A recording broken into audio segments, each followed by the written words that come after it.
గాల్వాన్ ఘర్షణ తర్వాత భద్రతా కారణాలతో చైనా పెట్టుబడులపై భారత్ అమలు చేసిన ప్రెస్ నోట్ 3 ఇప్పుడు మళ్లీ జాతీయ చర్చకు కేంద్ర బిందువైంది. ప్రపంచ సరఫరా గొలుసులు మారుతున్నాయి. అమెరికా రక్షణాత్మక వాణిజ్య విధానాలు కొత్త అనిశ్చితులను సృష్టిస్తున్నాయి. మరోవైపు తయారీ రంగంలో ప్రపంచ కేంద్రంగా ఎదగాలంటే భారీ పెట్టుబడులు, ఆధునిక సాంకేతికత, బలమైన సప్లై చైన్లు అవసరమవుతున్నాయి. ఈ పరిస్థితుల్లో భద్రతను కాపాడుకుంటూనే ఆర్థిక అవకాశాలను ఎలా అందిపుచ్చుకోవాలి? ప్రెస్ నోట్ 3 యథాతథంగా కొనసాగాలా, లేక నియంత్రిత మార్పులతో కొత్త ఆర్థిక వ్యూహానికి మార్గం వేయాలా? Let's watch. 2020 గాల్వాన్ ఘర్షణ తర్వాత భారతదేశం తీసుకున్న అత్యంత కీలక ఆర్థిక భద్రత నిర్ణయాల్లో ప్రెస్ నోట్ 3 ఒకటి. సరిహద్దు దేశాల నుంచి వచ్చే ప్రత్యక్ష విదేశీ పెట్టుబడులకు తప్పనిసరిగా ప్రభుత్వ అనుమతి ఉండాలనే నిబంధనతో చైనా పెట్టుబడులపైన కఠిన పర్యవేక్షణ అమల్లోకి వచ్చింది. ఆ సమయంలో జాతీయ భద్రతే అత్యున్నత ప్రాధాన్యతగా నిలిచింది. అయితే 6 సంవత్సరాల తర్వాత ప్రపంచ ఆర్థిక పరిస్థితులు గణనీయంగా మారాయి. అమెరికా రక్షణాత్మక వాణిజ్య విధానాలు, పెరుగుతున్న సుంకాల అనిశ్చితి, ప్రపంచ సరఫరా గొలుసుల పునర్వ్యవస్థీకరణ మధ్య భారత్ తన పారిశ్రామిక వ్యూహాన్ని మరోసారి సమీక్షించాల్సిన అవసరంపై చర్చ ప్రారంభమైంది. ఈ నేపథ్యంలో ప్రధానమంత్రి ఆర్థిక సలహా మండలి పార్టీఎం సభ్యుడు, మాజీ RBI deputy governor Rakesh Mohan చేసిన వ్యాఖ్యలు విధాన చర్చకు కేంద్ర బిందువుగా మారాయి. మారుతున్న ప్రపంచ వాణిజ్య పరిస్థితుల్లో అమెరికాపై మాత్రమే ఆధారపడకుండా తయారీ రంగంలో చైనా పెట్టుబడులను నియంత్రిత పద్ధతిలో మరింత ఉపయోగించుకోవాలని ఆయన అభిప్రాయపడ్డారు.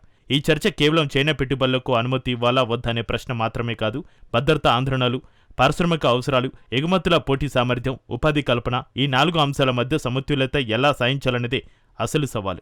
భారతదేశం ప్రపంచ తయారీ కేంద్రంగా ఎదగాలంటే ఎలక్ట్రానిక్స్, యంత్రాలు, మధ్యంతర ఉత్పత్తులు, కీలక భాగాల సరఫరాలో బలమైన తయారీ పునాది అవసరమని పరిశ్రమ వర్గాలు చాలా కాలంగా చెబుతున్నాయి. ఈ నేపథ్యంలో కొందరు ఆర్థిక నిపుణులు పూర్తిస్థాయి విధాన మార్పు కాకుండా భద్రతా పరిశీలన కొనసాగిస్తూ ప్రెస్ నోట్ 3 అమలులో లక్ష్యబద్ధమైన సడలింపును పరిశీలించాలని సూచిస్తున్నారు. అంటే నాడు ప్రధాన లక్ష్యం సరిహద్దు భద్రత అయితే, నేడు భద్రతతో పాటు పారిశ్రామిక పోటీతత్వాన్ని కూడా సమానంగా పరిగణలోకి తీసుకోవాల్సిన దశకు భారత్ చేరుకుందని ఈ చర్చ సూచిస్తోంది.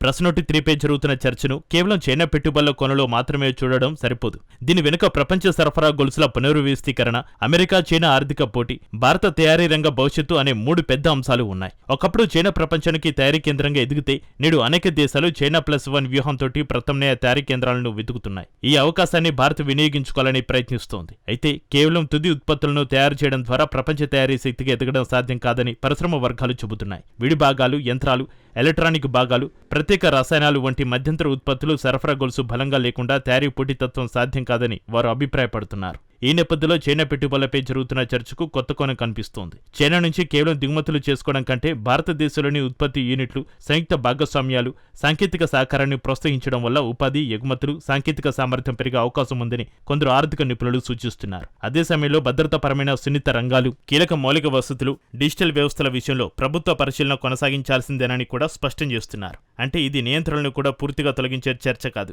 అవసరమైన రంగాల్లో పరిశీలనతో కూడిన పెట్టుబడి విధానంపై జరుగుతున్న పునరాలోచన. మరోవైపు అమెరికా అనుసరిస్తున్న రక్షణాత్మక వాణిజ్య విధానాలు కూడా భారత్కు కొత్త ఆలోచనలను తెస్తున్నాయి. ఎగుమతుల కోసం ఒక్క మార్కెట్పైనే ఆధారపడకుండా పెట్టుబడులు, తయారీ, సరఫరా గొలుసులు, సాంకేతిక భాగస్వామ్యాలను వైవిధ్యపరచాల్సిన అవసరం పెరుగుతోంది. అందుకే ప్రెస్ నోట్ 3పై జరుగుతున్న చర్చను చైనా అనుకూల నిర్ణయంగా కాకుండా, మారుతున్న ప్రపంచ ఆర్థిక పరిస్థితుల్లో భారత పారిశ్రామిక వ్యూహాన్ని ఎలా బలోపేతం చేయాలనే విస్తృత విధాన చర్చగా చూడాలని నిపుణులు సూచిస్తున్నారు. ప్రెస్ నోట్ 3పై జరుగుతున్న ఈ చర్చను అమెరికా చైనా పోటీతో మాత్రమే అనుసంధానిస్తే పూర్తి చిత్రం కనిపించదు. వాస్తవానికి ఇది భారతదేశం అనుసరిస్తున్న వ్యూహాత్మక స్వయంప్రతిపత్తికి మరో పరీక్షగా మారుతోంది. ఒకవైపు అమెరికాతో రక్షణ, సాంకేతికత, సెమీకండక్టర్లు, ఇండో పసిఫిక్ భాగస్వామ్యం మరింత బలపడుతుండగా, మరోవైపు ప్రపంచంలో 2వ అతిపెద్ద ఆర్థిక వ్యవస్థ అయిన చైనాతో వాణిజ్య, తయారీ, సరఫరా గొలుసుల సంబంధాలను పూర్తిగా విస్మరించడం కూడా సులభం కాదు. అందుకే న్యూఢిల్లీ ముందున్న అసలు ప్రశ్న చైనా పెట్టుబడులను అనుమతించాలా వద్దా అనేది కాదు, దేశ ప్రయోజనాలకు అనుగుణంగా వాటిని ఎలా నియంత్రించాలనేది. నాడు గాల్వాన్ ఘటన తర్వాత భద్రతా ఆందోళనలు విధాన నిర్ణయాలకు ప్రధాన ఆధారంగా నిలిచాయి. కానీ నేడు పరిస్థితులు మారాయి. భారతదేశం ప్రపంచ తయారీ కేంద్రంగా ఎదగాలని లక్ష్యంగా పెట్టుకుంది. ఎలక్ట్రానిక్స్, ఎలక్ట్రికల్ వాహనాలు, పునరుత్పాదక ఇంధనం, బ్యాటరీలు, అధునాతన తయారీ రంగాల్లో భారీ పెట్టుబడులు, సాంకేతిక పరిజ్ఞానం, బలమైన సరఫరా గొలుసులు అవసరమవుతున్నాయి. ఈ నేపథ్యంలో భద్రతా పరిశీలన కొనసాగిస్తూనే వ్యూహాత్మక ప్రాధాన్యం లేని రంగాల్లో నియంత్రిత పెట్టుబడులపైన పునఃసమీక్ష అవసరమా అనే చర్చకు ఊపందుకుంది. ఇదే కారణంగా ప్రెస్ నోట్ 3 ఇప్పుడు కేవలం భద్రతా నిబంధనగా కాకుండా పారిశ్రామిక విధానంలో భాగంగా కూడా చర్చకు వస్తోంది. భవిష్యత్తు ప్రపంచ ఆర్థిక పోటీ కేవలం తక్కువ ధరల ఉత్పత్తుల మధ్య జరగదు. పెట్టుబడులను ఎవరు ఆకర్షిస్తారు, సాంకేతికతను ఎవరు అభివృద్ధి చేస్తారు, ప్రపంచ సరఫరా గొలుసులో ఎవరు కీలక కేంద్రంగా నిలుస్తారు అనే అంశాలే విజయాన్ని నిర్ణయిస్తాయి. అందుకే భారత్ ఒకవైపు భద్రతా ప్రయోజనాలను కాపాడుకుంటూనే మరోవైపు ఆర్థిక అవకాశాలను కోల్పోకుండా ముందుకు సాగేందుకు సమతుల్య వ్యూహాన్ని అనుసరించే దిశగా ఆలోచిస్తోంది. అదే నాడు నేడు భారత ఆర్థిక విధానంలో కనిపిస్తున్న అత్యంత కీలకమైన మార్పుగా విశ్లేషకులు భావిస్తున్నారు. ప్రశ్నోటి 3పై జరుగుతున్న చర్చ చివరికి ఒక పెద్ద ప్రశ్నను ముందుకు తీసుకొస్తోంది. ప్రపంచ రాజకీయాల్లో శాశ్వత మిత్రులు ఉండకపోవచ్చు, కానీ శాశ్వత జాతీయ ప్రయోజనాలు మాత్రం ఉంటాయి. అందుకే నేటి ప్రపంచ ఆర్థిక వ్యవస్థలో ఏ దేశంతో సంబంధాలు కొనసాగించాలనే నిర్ణయం భావోద్వేగాలతో కాదు, జాతీయ అవసరాలు, భద్రత, పారిశ్రామిక సామర్థ్యం, దీర్ఘకాలిక వృద్ధి లక్ష్యాల ఆధారంగా తీసుకోవాల్సి ఉంటుంది. ఈ నేపథ్యంలో చైనా పెట్టుబడులపై పూర్తి నిషేధం విధించాలా లేక కఠిన పరిశీలనతో ఎంపిక చేసిన రంగాల్లో మాత్రమే అనుమతించాలా అనే చర్చ విధాన నిర్ణేతల ముందున్న కీలక అంశంగా మారింది.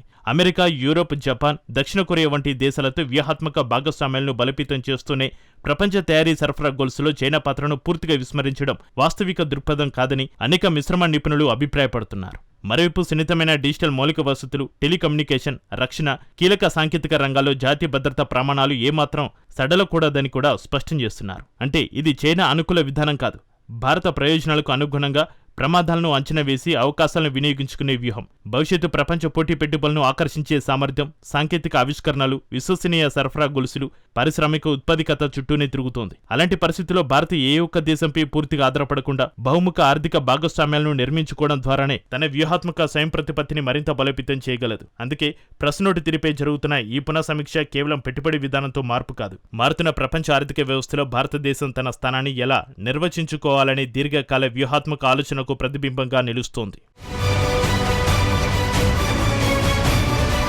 ప్రపంచ ఆర్థిక వ్యవస్థ వేగంగా మారుతోంది. సరఫరా గొలుసులు మారుతున్నాయి. దేశాల మధ్య భాగస్వామ్యాల నిర్వచనాలు కూడా కొత్త రూపం దాల్చుతున్నాయి. అలాంటి సమయంలో భారత్ ముందున్న అసలు సవాలు చైనాను అంగీకరించాలా, అమెరికాను ఎంచుకోవాలా అనేది కాదు, జాతీయ ప్రయోజనాలను కాపాడుతూ ప్రపంచ అవకాశాలను ఎలా వినియోగించుకోవాలనేది. భద్రతా ప్రయోజనాలు, పారిశ్రామిక అభివృద్ధి, సాంకేతిక సామర్థ్యం, వ్యూహాత్మక స్వయం ప్రతిపత్తి మధ్య సమతుల్యత సాధించగలిగితేనే భారత్ ప్రపంచ తయారీ కేంద్రంగా ఎదగగలదు. అందుకే ప్రశ్నోటి 3పై జరుగుతున్న ఈ చర్చ కేవలం పెట్టుబడి విధానంపై కాదు, రాబోయే దశాబ్దాల్లో భారత ఆర్థిక దిశను నిర్ణయించే వ్యూహాత్మక చర్చగా మారుతోంది.